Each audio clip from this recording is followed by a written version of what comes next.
పిల్లలు నేను కూడా 10th దాకా సరిగ్గా చదవాలా. నేను వీధి పడి అరుణాచల్లో చదివినండి. మాకంతా బెంచ్లు కూడా నేల మీద కూర్చొని చదివి 5వ తరగతి దాకా. 6 నుంచి వేరే స్కూల్. నేను ఎంఎస్సి యూనివర్సిటీ ఫస్ట్, డిగ్రీ 3 సంవత్సరాలు యూనివర్సిటీ ఫస్ట్. కానీ 10th క్లాస్ ఫెయిల్ అయ్యా. I failed in 10th class. 10th క్లాస్లో ఫెయిల్ అయిన స్టూడెంట్ నేను.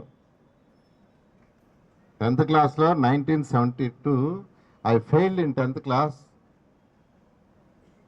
అయితే భవన వెంకటరామరెడ్డి గారు సీఎం. రిజల్ట్స్ వచ్చారు. మళ్ళీ 3 నెలలకి 2 మార్కులు గ్రేస్ మార్క్స్ ఇచ్చారు. ఆ గ్రేస్ మార్కులు పాస్ అయిపోయారు. అక్కడి నుంచి లైఫ్ టర్న్. ఎందుకంటే నా తోటి విద్యార్థులు 10th క్లాస్లో పాస్ అయి ముందుకెళ్ళారు. నేను వెనకబడ్డా అనే ఒక కసి నాలో పెరిగింది. కసి. ఆ కసి యాక్చువల్గా అక్కడి నుంచి చదివాను. అక్కడి నుంచి తిరగలేకుండా పోయాను. తిరగలేకుండా చదవటం జరిగింది.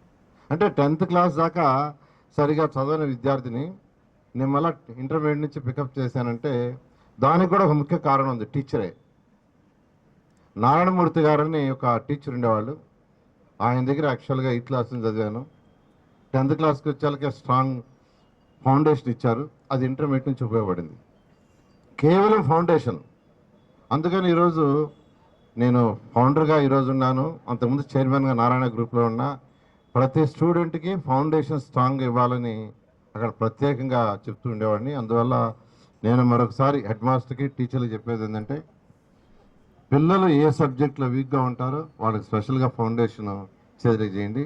మరెన్నో వీడియోల కోసం మా ఛానల్ను సబ్స్క్రైబ్ చేసుకొని పక్కనే ఉన్న బెల్ ఐకాన్ని యాక్టివేట్ చేసుకోండి.